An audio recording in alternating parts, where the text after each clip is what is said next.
Very good morning to all my dear friends. मैं हूं Prashant Mavani. I hope you all are doing good. आज 20th अक्टूबर 2021 है, दिन है वेंसडे, और दिन की शुरुआत करेंगे महात्मा गांधी जी के एक कोट के साथ। सिंपल टू अंडरस्टैंड बट इसको बहुत कम लोग फॉलो करते हैं। It is health that is real wealth and not pieces of gold and silver. अगर हेल्थ है तो आप सारी चीज़ें एंजॉय कर पाएंगे, राइट। अगर आपके पास एसेट वाइज, प्रॉपर्टी वाइज कुछ नहीं होगा, and if you have a good health, then as well you are the luckiest person on this planet, one of the most luckiest person. क्योंकि कई बार हम ये देखते हैं कि लोगों के पास बहुत सारे पैसे, सारी चीज़ें हो जाती हैं, लेकिन हेल्थ जो है वो गवा देते हैं। और एक बार हेल्थ जो है वो चली गई, उसके बाद ही रियलाइज़ होता है कि हेल्थ कितनी इंपॉर्टेंट है।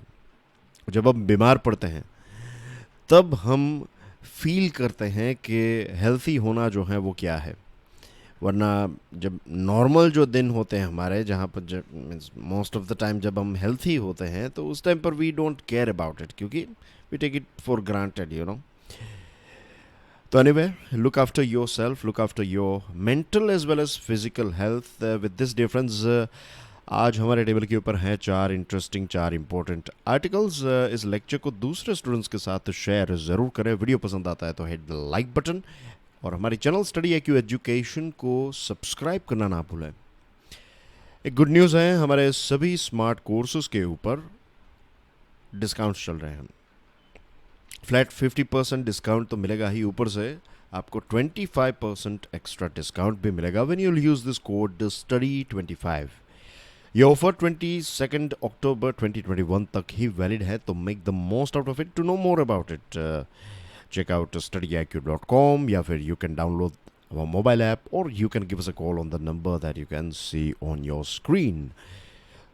तो सबसे पहले आज हम स्टार्ट करने वाले हैं वेस्ट एशिया के मैप के साथ।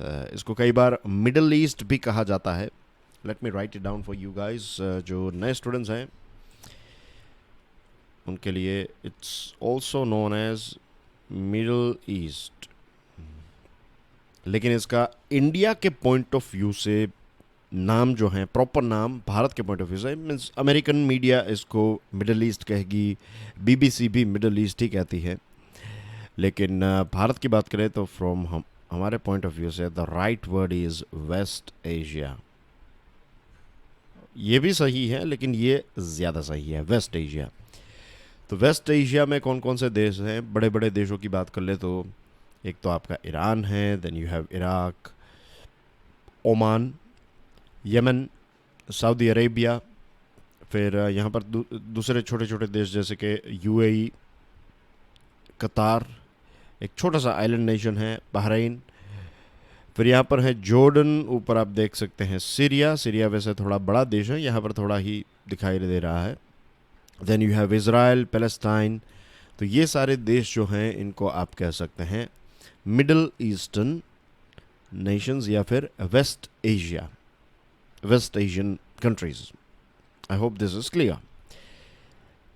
क्या आपको पता है शायद एक नया क्वाड ग्रुप जो है वो बनने वाला है, और आज इसीलिए हम बात करने वाले हैं। और ये जो नया क्वाड ग्रुप है इसमें UAE, फिर इज़राइल होगा, USA होगा, और होगा भारत। तो लेट्स लोकेट कि ये देश कहाँ पर हैं। तो you can see here, this is UAE, United Arab Emirates, और अबू धाबी जो है वो इसका कैपिटल है। वैसे इसका दूसरा जो बड़ा शहर है दुबई, वो भी काफ़ी फेमस है। And here you can see this is Israel here. और भारत की जो एम्बेसीज और सारी चीज़ें जो हैं वो तेल अवीव में हैं, जेरूसलम में नहीं है। तो Israel, UAE, USA and India, ये मिलकर एक नया क्वाड ग्रुप जो है वो बना सकते हैं। हाल ही में हमारे फॉरेन मिनिस्टर S जयशंकर साहब जो हैं वो इज़राइल की यात्रा पर गए थे, और वहाँ पर इसी क्वाड ग्रुप को लेकर काफ़ी डिस्कशन हुई, काफ़ी नई बातचीत हुई। एक नई चीज़ हमें नज़र आ रही है। A proposed new quad grouping of the US, Israel, India and UAE was discussed. Abraham Accords, आपको पता होगा कि एक अब्राहम एकॉर्ड्स करके एक प्रकार का एक एकॉर्ड, एक प्रकार का एक पैक्ट जो है, एक एग्रीमेंट साइन किया गया था। डोनाल्ड ट्रंप साहब के एरा की बात है ये, और it was a big thing, क्योंकि अगर आप मिडल ईस्ट की हिस्ट्री में जाएंगे देन यू विल फाइंड कि ये सारे देश जो हैं वो एक दूसरे के काफ़ी बड़े दुश्मन। यहाँ पर दो तो बड़े ग्रुप्स हैं ही, एक तो ईरान लेड ग्रुप है और एक है सऊदी अरेबिया लेड ग्रुप। तो बिग पिक्चर जो नज़र आता है वो यही है कि it's more about Shia versus Sunni. Saudi Arabia जो है ये सुन्नी मुसलमानों का देश है, ईरान जो है ये शिया मुसलमानों का देश है।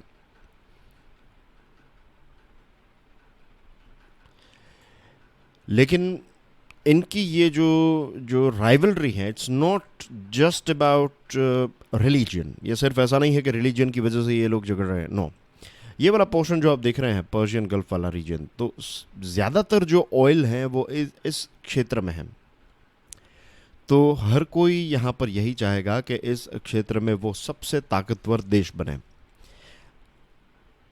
सारे देश यही चाहेंगे कि वो सबसे ज़्यादा दुनिया को ऑयल एक्सपोर्ट करे, सबसे ज़्यादा पैसे वो कमाएं। वो जो पैसे आएंगे उससे वो नए प्लेन्स खरीदेंगे, वो नए सबमरीन्स खरीदेंगे, लेट्स से मिसाइल्स खरीदेंगे, ये सारी चीज़ें खरीदेंगे। अपने देश के लोगों को अच्छा एजुकेशन प्रोवाइड करेंगे, अच्छे रोड रास्ते, सारी चीज़ें, हॉस्पिटल्स एंड एवरीथिंग। तो हर कोई देश यही चाहेगा कि वो आगे रहें। और इट्स लाइक जस्ट इमेजिन कि आप किसी एक मार्केट में जाते हैं जहाँ पर एक प्रकार की चीज़ें मिलती हैं। लेट्स से कि एक लाइन में कुछ रेस्टोरेंट्स होते हैं, मैंने ऐसा देखा है। बहुत सालों पहले की बात है, I have never been to that place, means 20 साल पहले एक जगह पर गया था। तो रेलवे स्टेशन के नीचे उतरते ही मैंने देखा कि थोड़े ही दूर जो है वहाँ पर वॉकिंग डिस्टेंस में 3-4 रेस्टोरेंट्स थे। और सारे रेस्टोरेंट्स के जो मीन्स अगर आप वहाँ से गुजरेंगे तो दे will shout and call you कि आ जाइए, खाना तैयार है। ऐसे ये 4 रेस्टोरेंट्स वाले लोग जो हैं वो यहाँ पर खड़े रहेंगे और they will shout and call you कि कम हियर, खाना तैयार है एंड थिंग्स लाइक। तो why we are discussing this example, because this when you have this sort of competition कि एक ही बिजनेस वाले लोग जो हैं वो एक दूसरे के नज़दीक हैं, तो दे विल ट्राई देयर अलग अलग marketing strategies, they will try their level best कि ज़्यादा से ज़्यादा जो है वो बिज़नेस करे और पैसे कमाएं और फिर जो भी डेवलपमेंट और ग्रोथ है वो कर सकें। तो यही चीज़ यहाँ पर हुई है और हो रही है। तो हर कोई देश जो है वो ऐसी एक कंपटीशन में यहाँ पर हैं। तो हाँ, मिलिट्री, फिर रिलीजन, पॉलिटिक्स, जियो पॉलिटिक्स, यहाँ का जो रीजनल पॉलिटिक्स हैं आप कह सकते हैं, इकोनॉमी, फिर हिस्ट्री में अगर आप जाएंगे तो किसी ने कोई एक युद्ध जीता तो दूसरे ने किसी और एक युद्ध को जीता है। तो ऐसे प्लस एंड माइनस ये सारी चीज़ें चलती रहती है। और सिर्फ यहाँ पर ऐसा सिया सुन्नी की ही बात नहीं है, you have one more player and that is Israel. तो इज़राइल जो है यहाँ पर ऐसी सिचुएशन हो गई थी कि एक ट्रायंगल सा बन गया था। एक तरफ है सऊदी, और सऊदी एक बड़ी अम्ब्रेला है और उसके नीचे बहुत सारे देश जो हैं वो सऊदी को फॉलो करता है। एक बड़ी अम्ब्रेला है जिसका नाम है ईरान, तो ईरान को भी बहुत सारे देश जो हैं वो ईरान की अम्ब्रेला के तहत है, वो उनको फॉलो करते हैं। और एक इज़राइल का ग्रुप है यहाँ पर, राइट। इज़राइल के वैसे इतने कोई ख़ास यहाँ पर दोस्त देश नहीं थे। तो इज़राइल को सऊदी अरेबिया के साथ प्रॉब्लम था, सऊदी अरेबिया को इज़राइल के साथ प्रॉब्लम था, and this was about Palestine. Israel और ईरान को भी एक दूसरे के साथ प्रॉब्लम है और था, और सऊदी अरेबिया और ईरान को भी एक दूसरे के साथ प्रॉब्लम था और हैं। तो ये इस प्रकार की चीज़ें जो हैं वो चल रही थी यहाँ पर। उस टाइम पर आया अब्राहम एकॉर्ड्स, और अब्राहम एकॉर्ड्स में इज़राइल और कुछ अरबिक कंट्रीज़ जैसे कि यूएई, बहरीन, मोरक्को, सूडान, ये सारे देशों ने एक एग्रीमेंट साइन किया इज़राइल के साथ। तो मैंने आपको एक बिग पिक्चर भी दिया है। सऊदी अरेबिया और इज़राइल के बीच में भी बातचीत चल रही है। तो बहुत सारी चीज़ें जो है वो यहाँ पर चेंज हो रही हैं, और ये एक नया सिक्योरिटी सेटअप हो सकता है, और एक ऐसा ग्रुप, एक ऐसा नया ग्रुप जिसमें ऑलरेडी यूएसए हैं, मीन्स यूएसए के साथ हमारा एक ऑलरेडी अलग से क्वाड है जिसमें ऑस्ट्रेलिया, जापान, यूएसए और इंडिया है। एक नया ग्रुप बनेगा फॉर वेस्ट एशिया। तो भारत और यूएसए के दूसरे क्षेत्रों में रिलेशन अच्छे हैं, इस क्षेत्र में भी दोनों मिलकर काम कर पाएंगे। दूसरी चीज़ कि यहाँ पर यानी कि जो मिडल ईस्ट या फिर वेस्ट एशिया है, वहाँ पर लगभग 8 मिलियन लोग, यानी कि we are talking about 80 lakh लोग जो हैं वो भारत के लोग यहाँ पर रहते हैं, अलग अलग देशों में अलग अलग काम करते हैं। कुछ लोग वहाँ पर बहुत पैसे वाले हैं तो कुछ लोग वहाँ पर मजदूरी करते हैं। तो पूरी रेंज जो है वो आपको देखने को इस क्षेत्र में मिलती है। तो सॉफ्ट पावर के पॉइंट ऑफ व्यू से बात करें तो भारत काफ़ी यहाँ पर, भारत के लोग काफ़ी फेमस हैं। एक प्रकार का रिस्पेक्ट है वहाँ पर भारत के लोगों को के प्रति। उनको पता है कि ये हार्ड वर्किंग पीपल हैं, स्किल्स है इनके पास अलग अलग क्षेत्र के, जैसे कि सेमी स्किल्ड लोग भी हैं और हाईली स्किल्ड लोग भी हैं। तो दिस इज़ द थिंग। तो एक लंबे समय से हम एक दूसरे से परिचित हैं, ऐसा नहीं है कि हम अनजान हैं। और हिस्टोरिकल रिलेशनशिप भी आपको देखने को मिलेंगे। ओमान और इंडिया के बीच में भी इतिहास में ट्रेडिंग और ये सारी चीज़ें होती रहती थी। And with India having separately cultivated close strategic security ties with Israel and Gulf Arab nations, the new Israeli-Arab Compact creates unprecedented space for New Delhi. ये बात सच है कि हमारे इसराइल के साथ भी बहुत अच्छे रिलेशनशिप हैं, बहुत सारी डिफेंस की टेक्नोलॉजीज हम उनसे खरीदते हैं।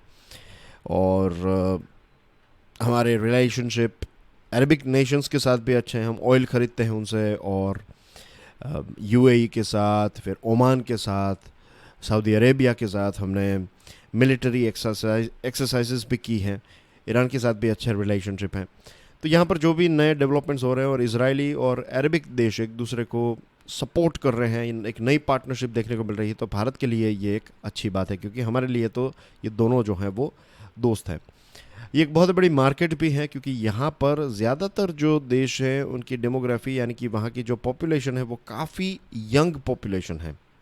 और यंग पॉपुलेशन जो है उसका नेचर क्या होता है आप खुद देखिए, you all are very young. तो जो अर्ली 20s में होते हैं उनको नया फ़ोन चाहिए, उनको नई कार चाहिए, या फिर नया मोटरसाइकिल चाहिए, नई रिस्ट वॉच चाहिए, नए कपड़े चाहिए, दे वांट परफ्यूम, नए शूज़, सॉक्स, नया कंप्यूटर, और कोई लेटेस्ट चीज़ चल रही हो ट्रेंड में, लेट्स से टैबलेट चाहिए, and then you need to travel, यहाँ जाना है वहाँ जाना है। तो एस्पिरेशंस जितने ज़्यादा होंगे उतना ही वो वर्ग जो है वो ज़्यादा पैसे खर्च करेगा।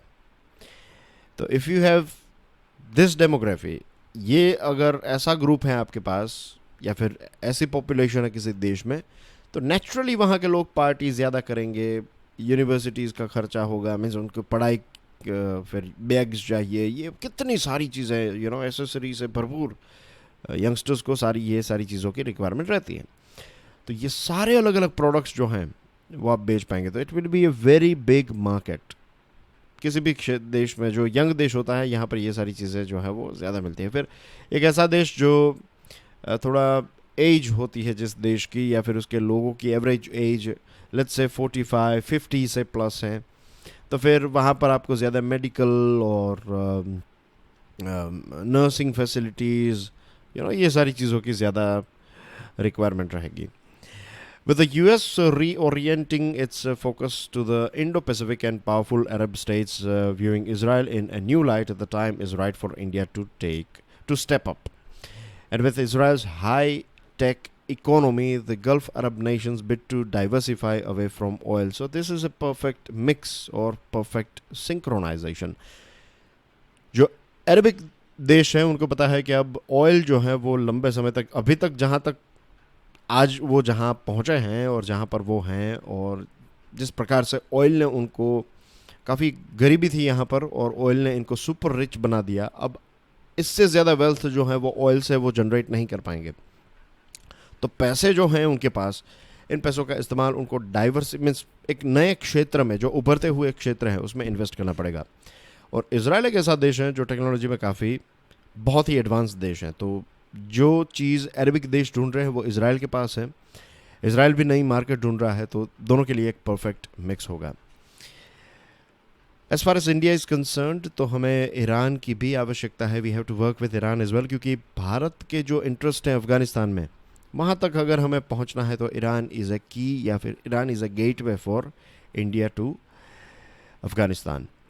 और जो वाइडर सेक्टेरियन कॉन्फ्लिक्ट यहाँ पर जो शिया और सुन्नी का जो इश्यू चल रहा है, we have to make sure कि हम उसमें कहीं फंस ना जाए, कहीं हम शिया का पक्ष ना लें या फिर सुन्नी का पक्ष ना लें. क्योंकि हमारे देश की बात करें तो शिया और सुन्नी दोनों जो हैं वो पीसफुली हमारे देश में रहते हैं. वहाँ पर उनका जो भी प्रॉब्लम हो, वो वहाँ का प्रॉब्लम है, वो शायद हम सॉल्व नहीं कर सकते.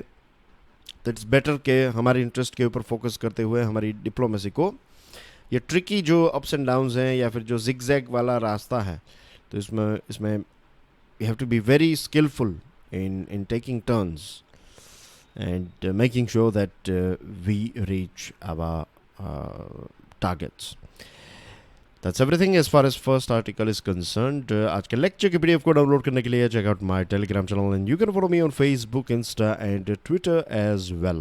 India should boldly join key trade blocs. ये Economic Times का आर्टिकल है, थोड़ा ये बोल्ड आर्टिकल है. एंड ये article start let's go through it and we'll find out कि इसमें क्या क्या चीज़ें हैं. तो let's go through some facts and figures. There is a welcome turnaround on trade. Merchandise exports have surged 57% during April to September to add up to $197 billion and seem likely to exceed the target of $400 billion set for the year. इस साल हमने जो export का target रखा है, merchandise exports यानी कि सामान, तो हमने $400 बिलियन का टारगेट रखा है. और जिस प्रकार से चीज़ें आगे जा रही है, इट लुक्स लाइक ईजिली हम ये 400 बिलियन टारगेट को सरपास कर लेंगे, इसको एक्सीड कर लेंगे. अप्रैल टू सितंबर, तो अप्रैल मई जून जुलाई अगस्त सितंबर, तो ये जो फर्स्ट हाफ है फाइनेंशियल ईयर का फर्स्ट हाफ, क्योंकि फाइनेंशियल ईयर अप्रैल में स्टार्ट होता है और नेक्स्ट ईयर मार्च में ख़त्म होता है. Again for the new students, first April 2021 वाला जो फाइनेंशियल ईयर यहाँ से स्टार्ट हुआ, तो it will and on 31st March 2022, right. तो ये हो गया हमारा एक साल, financial year. This is 1 year. तो इसमें अगर आप देखें तो फर्स्ट हाफ जो है फाइनेंशियल ईयर का, उसमें 57% ज़्यादा एक्सपोर्ट्स हुए, तो that's a good thing. Global trade की बात करें तो इट इज़ एस्टिमेटेड कि ग्लोबल गुड्स का जो सामान का जो ट्रेड है, ये इट्स नॉट अबाउट सर्विसेज, ये सामान की बात हो रही है, तो it's $17 trillion and it's going up and up. तो अगर इंटरनेशनल मार्केट या फिर ग्लोबल मार्केट जो है ये बोयांट यानी कि पॉजिटिव है, एक्सपांड हो रही है, तो that is an opportunity for every single country on this planet कि जो चीज़ वो एक्सपोर्ट कर सकते हैं, जहाँ कहीं भी कर सकते हैं, that country should do it. And when I say that country, we are of course talking about India as well, isn't it? India must confidently join large trade blocs. Now, this is the problem. Means I won't say problem. Problem is not the right word. ये एक अलग view point है. Generally हमने जो articles पढ़े थे या फिर पढ़े हैं, तो उसमें यही बात बताई जाती है कि RCEP को हमें जॉइंट नहीं करना चाहिए. रीजनल कॉम्प्रिहेंसिव इकोनॉमिक पार्टनरशिप, जिसमें जो एक फ्री ट्रेड पैक्ट है और इसमें 15 एशिया पैसिफिक के देश जो हैं वो शामिल हैं. ये लास्ट ईयर साइन किया गया था और भारत ने इसको जॉइंट नहीं किया है. भारत इसको जॉइंट करने वाला था, एक लंबे समय से डिस्कशन चल रही थी, लेकिन फिर भारत ने इसको जॉइंट क्यों नहीं किया? भारत ने इसलिए इसको जॉइंट नहीं किया क्योंकि इसमें बहुत सारे देश हैं, right. I quickly give you some. ASEAN के देश हैं, then you have Australia, New Zealand, you have China, then you have South Korea, you have Japan. तो ये 15 देश जो है उसमें भारत भी ऐड होने में, तो 16 देश हो जाते हैं. नाउ द थिंग इज़ कि चाइना के साथ हमारा ट्रेड डेफिसिट बहुत ज़्यादा ट्रेड डेफिसिट है. यानी कि भारत जो चाइना को सामान बेचता है और भारत जो चाइना से सामान खरीदता है, इसमें बहुत बड़ा difference. We buy so many more things from China compare to what China is buying from us. Australia और न्यूजीलैंड की बात करें तो वहाँ का जो मिल्क प्रोडक्ट और डेयरी प्रोडक्ट्स और ये सारी चीज़ें, अगर फ्री ट्रेड एग्रीमेंट है तो हमारे किसानों की हालत जो है वो ख़राब हो जाएगी. तो ये कुछ ऐसे रीजंस थे. और overall free trade means overall जो हम कहें तो इन देशों मीन्स RCEP के साथ हमारा कुछ $150 बिलियन का तो डेफिसिट जैसा कुछ है। तो बेसिकली ये सारे देशों से हम ज़्यादा सामान ख़रीदते हैं rather than selling products to this countries. तो अगर हम इसको ज्वाइन करते, सरकार की आर्ग्यूमेंट ये है कि अगर हम इसको ज्वाइन करते तो होता ये कि ये सारे देशों का सामान जो है वो ईजिली हमारे देश में अवेलेबल हो जाता है और फिर प्रोडक्शन भी वहाँ पर होता है और सामान जो है वो डायरेक्टली यहाँ पर फिनिश्ड प्रोडक्ट्स यहाँ पर आते और उसके बाद हमारे जो लोकल मैन्युफैक्चरर्स हैं उनकी सिचुएशन जो है वो ख़राब हो जाती है। Same thing goes with comprehensive and progressive agreement for trans pacific partnership, that is CPTPP। और थोड़े दिनों पहले हमने इसके बारे में भी बात की थी कि USA ने पूरा इसको स्टार्ट किया। अब USA ही इसमें से निकल गया because of this mister Trump के एरा के टाइम की बात है जब वो निकल गया और अब चाइना इस ग्रुप को धीरे धीरे करके कंट्रोल कर लेगा। दूसरी तरफ हमें trade pacts European union, USA और ब्रिटेन के साथ भी डेवलप करने चाहिए। फ्री ट्रेड एग्रीमेंट की यहाँ पर बात बताई गई है। यस, धीरे धीरे करके स्टेप बाय स्टेप जो है वो हम फ्री ट्रेड एग्रीमेंट की तरफ आगे बढ़ सकते हैं। But there are so many things that we need to sort out. सबसे पहले तो हमारे यहाँ पर हमें एफिशिएंसी जो है उसको बूस्ट करने की आवश्यकता है, हमारी प्रोडक्टिविटी को इंक्रीज़ करने की आवश्यकता है। कम दाम में अच्छी क्वालिटी के प्रोडक्ट्स हम कैसे पैदा कर सकते हैं उसके ऊपर हमें फोकस होना चाहिए या फिर हमें फोकस करना होगा। फिर हमारी पॉलिसीज़, हमारी जो नीतियां हैं कि कोई देश यहाँ पर इन्वेस्ट करने के लिए आता है तो फिर मेक श्योर करना है कि जब उनको हम मेहमान के तौर पर आप बुलाते हैं किसी को और फिर वो जब आपके घर आ जाए उसके बाद आप उनको खाना पीना भी नहीं देते या फिर खाना देते हैं लेकिन वो टेस्टी नहीं है या फिर वो क्या कहते हैं उसको पुराना है खाना, तो ऐसी चीज़ें अगर आप करेंगे तो वो थोड़ा बहुत खा के फिर आपके घर से चले जाएंगे and then that person will never return. Same thing goes with companies as well कि अगर वो आपके देश में करोड़ों रुपए इन्वेस्ट करने आ रहे हैं और वो ये सोच रहे हैं कि 15-20 सालों के लिए वो भारत में काम करेंगे, उसके बाद का बाद में देखा जाएगा, लेकिन 15-20 सालों के लिए तो वो अच्छे पैसे कमाएंगे और फिर जब वो कंपनी यहाँ पर आती है, पैसे इन्वेस्ट कर लेती है और कुछ समय के बाद आप रूल्स एंड रेगुलेशंस को चेंज कर देते हैं, ऐसी सिचुएशन में दूसरे इन्वेस्टर्स जो हैं वो भी काफ़ी घबरा जाते हैं। तो we cannot afford to walk away from RCEP which is dominated by China and simply disengage from the world's most dynamic region. ये एक यहाँ का इस आर्टिकल का ओपिनियन है कि हम ऐसे ही इसमें से बाहर या फिर इससे दूर नहीं हट सकते। यही फ्यूचर है, यही ऐसे ही ग्रुप्स जो हैं वो आपको ज़्यादा में से डायनामिक ट्रेडिंग एरिया है, यहाँ पर यंग पॉपुलेशन है और काफ़ी एक्सपांड हो रहा है ये एरिया, तो how can we miss it. लेकिन भारत के जो इश्यूज़ हैं वो भी हमें ध्यान में रखने पड़ेंगे। तो it was a very tricky situation of course for our country to stay away from RCEP। India का जो लॉन्ग टर्म इंटरेस्ट है वो इसी में है कि हम ट्रेड ओपननेस को और ज़्यादा बूस्ट करें और हाल ही में प्राइम मिनिस्टर साहब ने गति शक्ति स्कीम को लॉन्च किया है जिसमें लॉजिस्टिक्स को एक नए लेवल तक ले जाने की बात है। जितना अच्छा लॉजिस्टिक्स होगा उतना समय भी बचेगा, एनर्जी भी बचेगी और आप चीज़ें जो हैं वो स्विफ्टली एक जगह से दूसरी जगह तक पहुंचा पाएंगे। दूसरी जो एक खामी है भारत की वो ये है कि दुनिया में फ़िलहाल जो 70% जो वर्ल्ड ट्रेड है उसका जो 70% कवर करने वाली जो चीज़ें हैं वो हमारे बास्केट की सिर्फ 30%, यानी कि जो दुनिया में चीज़ें चल रही हैं जो ट्रेंडिंग में रहती है चीज़ें, ऐसी बहुत ही कम चीज़ें हम एक्सपोर्ट कर रहे हैं। तो we need to focus on this thing, we need to create more electronic products here, sophisticated जो प्रोडक्ट्स है वो यहाँ पर हम बना सकते हैं, कपड़े, gems, jewellery and there are so many things, the list is very long list. तो और कुछ ऐसी एडवांस्ड या फिर फॉरवर्ड लुकिंग पॉलिसीज़ हम बनाएं तो यस चीज़ें जो हैं वो हम ये अपॉर्चुनिटी के तौर पर ये सारी चीज़ें हमारे पास आ सकती हैं। Trouble in Bangladesh, dear friends, Bangladesh में दुर्गा पूजा के दौरान वहाँ पर वायलेंस हुआ, मंदिरों के ऊपर अटैक हुए और इस चीज़ को यूनाइटेड नेशंस, यूनाइटेड स्टेट्स और भारत ने कंडेम किया है। 6 लोगों की मृत्यु हो गई और डजन से भी ज़्यादा इंजर्ड हो गए और ये सारी चीज़ें स्टार्ट हुई कोई एक फेक न्यूज़ की वजह से। तो दिस इज़ वेरी अनफॉर्चुनेट। किसी ने फेक न्यूज़ ऐसा फैलाया था कि कुरान का इंसल्ट किया गया है, ऐसा कुछ था।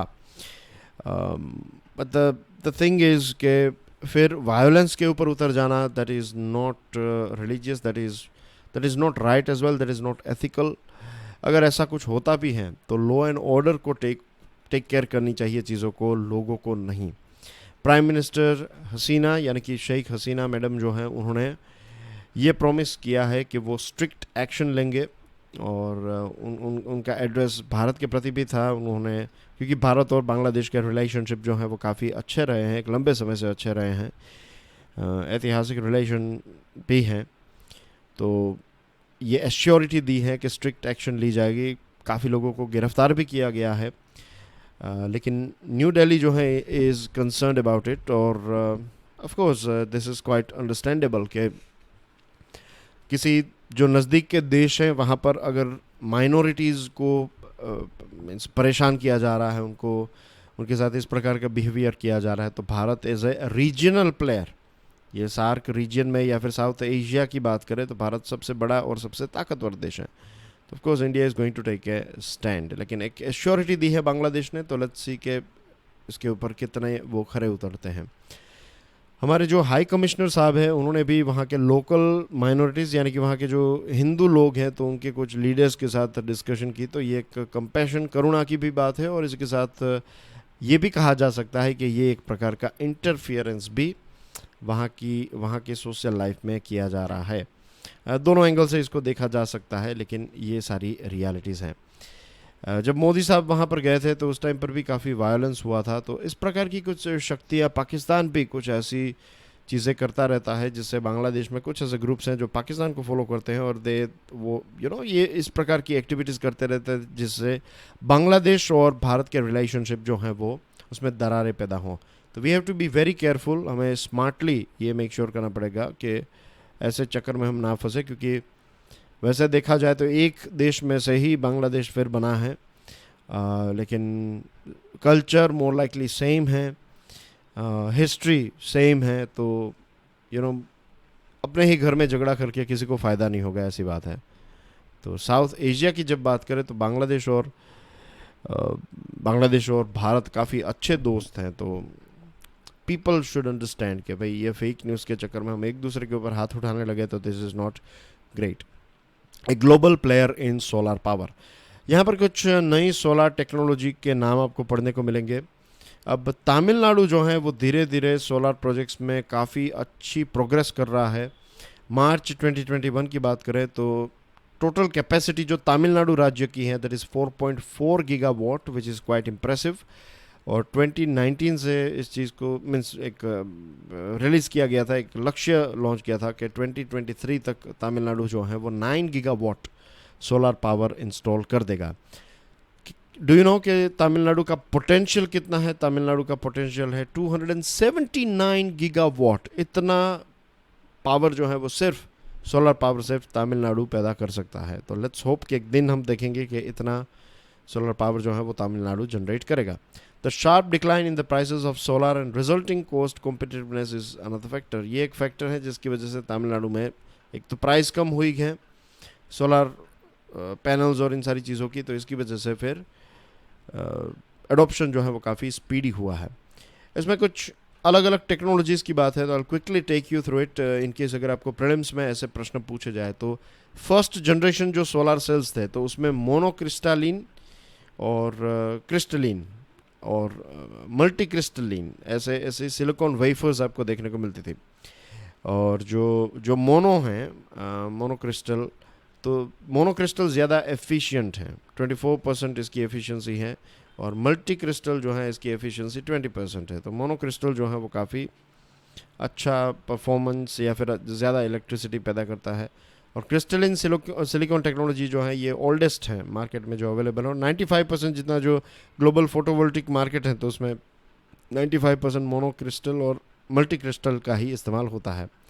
फिर बाईफेशियल सोलर सेल्स हैं दोनों तरफ, बाईफेशियल्स, तो दोनों तरफ जो है वो जहाँ पर भी प्रकाश होगा, सोलर पावर होगा या फिर सोलर लाइट होगी तो वहाँ से ये सोलर एनर्जी पैदा करने लगेगा, जिसका आउटपुट जो है ये भी 10 से 20% जितना अच्छा है। सेकंड जनरेशन की बात करें तो एक थिन फिल्म टेक्नोलॉजीज़ आने लगी है कि बहुत ही पतली ऐसी फ्रेम होती है, पतली ऐसी फिल्म होती है जिससे सोलर एनर्जी को पैदा किया जा सकता है। और थर्ड जनरेशन की बात करें तो थर्ड जनरेशन में पेरोव्स्काइट है, और nano crystal dye sensitized solar cells, और ये जो है मटेरियल पेरोव्स्काइट्स। तो पेरोव्स्काइट्स एक ऐसा मटेरियल है जो पुरानी चीज़ों को फटाफट रिप्लेस करेगा, और सिलिकॉन को रिप्लेस करके अब धीरे धीरे इस पर्टिकुलर मटेरियल का